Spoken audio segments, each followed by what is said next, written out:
Welcome to the first episode of the Phenom Media podcast. I'm Nevins, the founder and head publisher of Phenom Media, and I'm here alongside Yankee great and MLB great, Tino Martinez. Tino, how are you doing today, man? I'm doing well. Thanks for having me.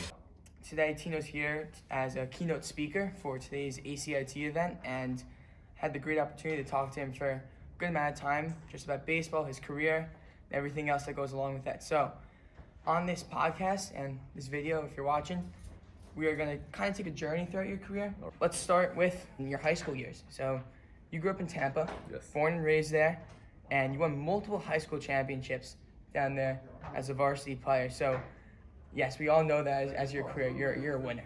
You've won plenty of championships, plenty of awards. Did that somewhat spark from your beginning years as a varsity baseball player, winning all those championships? I think so. It did. The school I went to begin with, Tampa Catholic High School, had won about seven state titles before I'd gotten there, and they've had a really good program. And my freshman year, I was a 14-year-old freshman and made the varsity team, and we had a good team coming back. We had Lance McCullers Sr., Lance Jr.'s father, who got drafted in the first round, was a pitcher. Richard Monteleone was our first-round draft pick, and I was a freshman.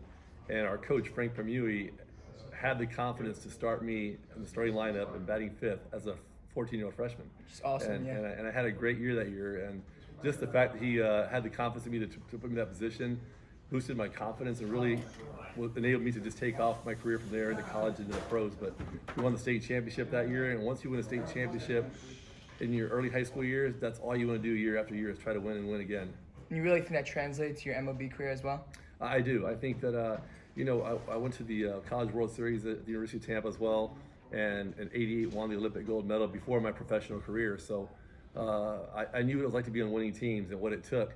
And once I got to the New York Yankees team, I just felt like those guys were all winners. Derek Jeter, Bernie Williams, Andy Pettitte, Mariano, were all winners, and we were on the same page as far as what our team wanted to accomplish. It wasn't about individual stats. It was about winning championships, and that's what enabled us to do that. Mm-hmm. So after that start in Tampa and high school career and a really established, decorated career at the University of Tampa, where it did say you were inducted in the College Baseball Hall of Fame. Yes, I am. So that's awesome. So then you started in Seattle. They drafted you. They drafted me in 1988. I got drafted, yes.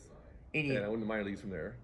So minor leagues, and then in 1995, you finally had your breakout season. Yeah. A really good year in Seattle, 31 home runs, 111 RBIs. What really clicked that year that finally brought you to the next level? You had such a successful career growing up, and now you finally had to go through all the minor league stages, and then you finally get to that point where you're like, look, I'm legit now. Yeah, well, I had a pretty good year in 1993. I was just kind of breaking myself into the big leagues.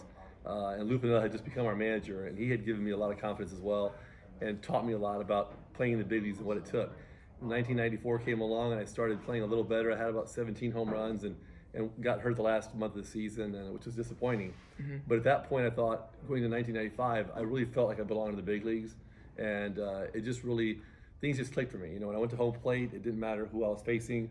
I felt like I was a legitimate big leaguer, pretty good hitter, and had a great lineup as well that year with Griffey and I had A-Rod, Edgar Martinez. So I was in a good lineup to hit in, but my confidence level that year just started growing, and I took off from there. So you mentioned you played with guys like Griffey and A-Rod, and I was really curious when I was reading up on that and just remembering that, like, oh my God, he was on that same team as those guys. Yeah. A-Rod obviously is just developing into the player that he ended up becoming. Did you see any? I mean, obviously they saw the potential in it from the start, but like, what did you see from your eyes just from those first glimpses of A-Rod? Yeah, well, the thing was back then, and I remember Lou Piniella watching videos of A-Rod in high school, and there was a top pitching prospect. I can't remember which one it was, and they had to decide which guy to take number one. The Mariners had the number one pick, and Lou Piniella looked at him and watched him hit on the video and said, "That's the guy I want. He's a big leaguer." And I was like, "Okay, wow." And then when we got him, he got called up that year in '95, late in that season, and he hit, I don't know if it was first or second at bats. It's a monster home run to left field in the Kingdom, and he thought, "Wow, this guy's got the potential to be a great player." As young as he was back then, he was 19 years old, and sure enough, he became an unbelievable player for years and years. Yeah, and you had to play with Griffey as well, which is like unbelievable to think about. Playing with Griffey, I thought was the best player I've ever played with. The best player in the game, offensively, defensively. The guy could do it all. He had unbelievable talent, and that guy was a lot of fun to watch. He just made everything look easy and effortless. How about him as a leader? Because that's one of his biggest qualities as well. Yeah, at a young age, his leadership was basically, he wasn't a real verbal guy, but it was him coming to the ballpark every day at 20 years old, 21 years old, with a smile on his face, reminding everybody how fun this game is, and just going out and playing hard every day. And he played great defense. He was a great base runner. He did all the little things right, and you just followed his lead, and he made you want to have fun playing the game, which is very important. Mm-hmm.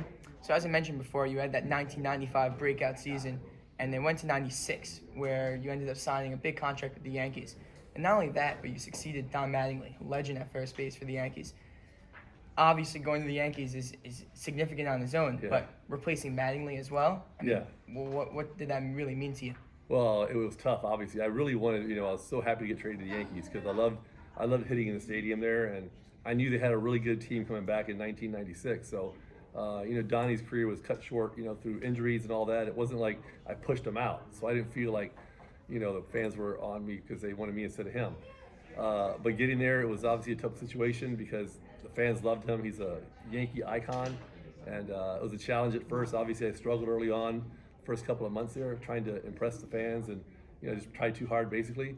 But then I was able to just relax and start playing my game and just hitting the ball the way I was capable of, and just trying to blend into the team, blend into the lineup, and things just turned from there. It's funny you mentioned the early struggles because I was curious to see whether or not you were able to immediately adjust to that huge, monstrous New York market that everyone always talks about, how it ruins players. I mean, you saw what happened with players in the Mets this season. You see guys like Edwin Diaz come in, get traded from Seattle just like you, and he blows apart.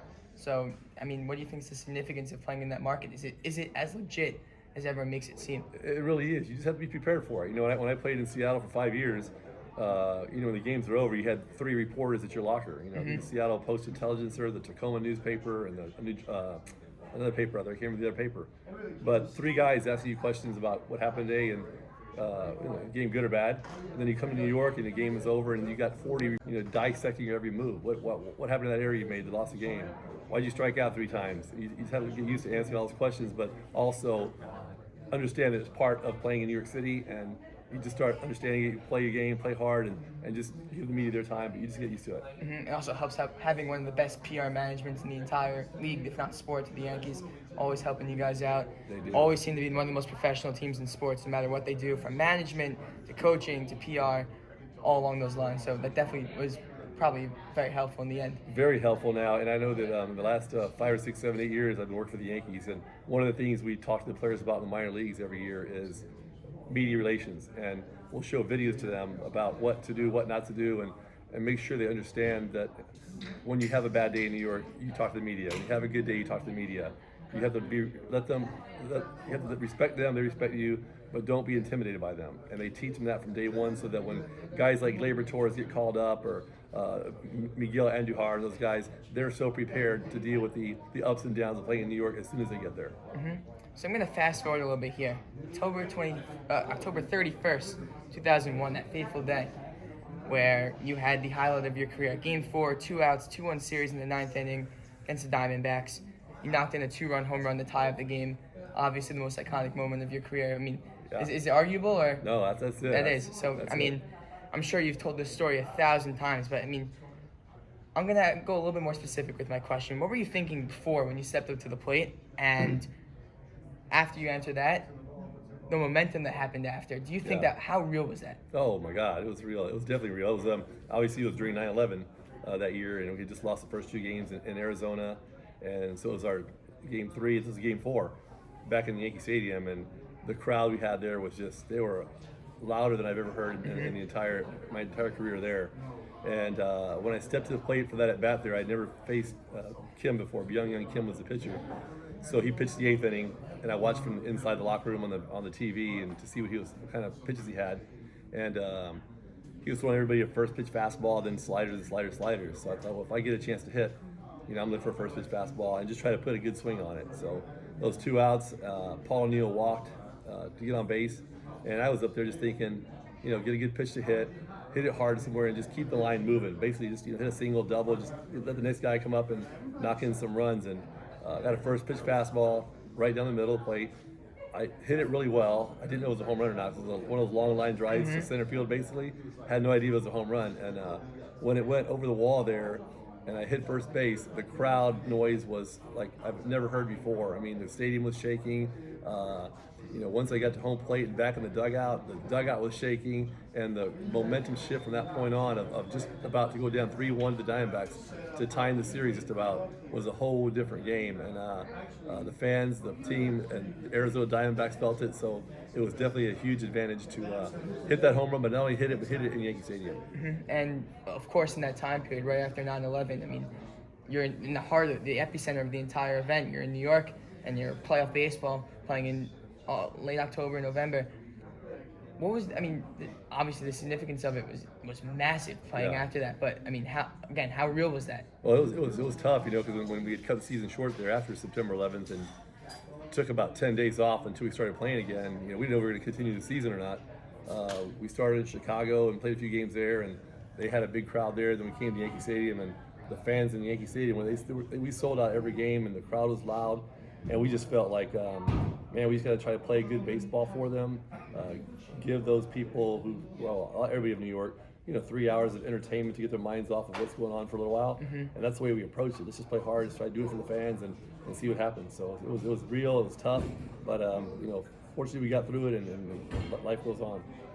It's an amazing story that a team like you guys were able to be resilient through that entire time and power through. Unfortunately, you guys didn't end up winning the entire thing, but it kind of makes up for everything you've won before. Yeah, but, it was tough. Yeah, but we wanted to win that one. I know definitely it was disappointing. That was a special one. Yeah. It was, but I remember coming back to New York after we lost in Arizona.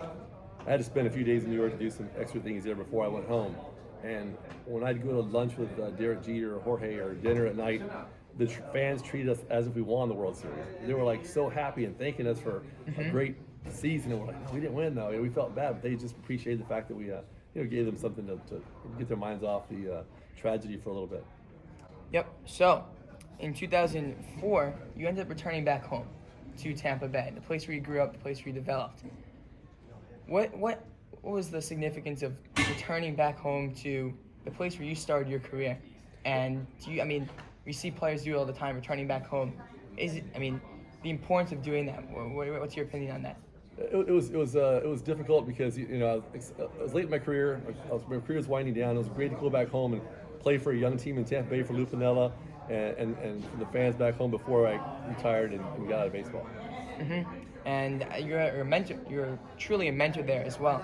Was it tough to accept that mentorship role? No, I was older in my career there, and we had guys like Rocco Baldelli, Carl Crawford, Aubrey Huff, young guys coming up there, and it was just nice to go there and try to help them, teach them the right way to do things. And we didn't win a whole lot of games, but I just felt like I could have somewhat of an impact on their career.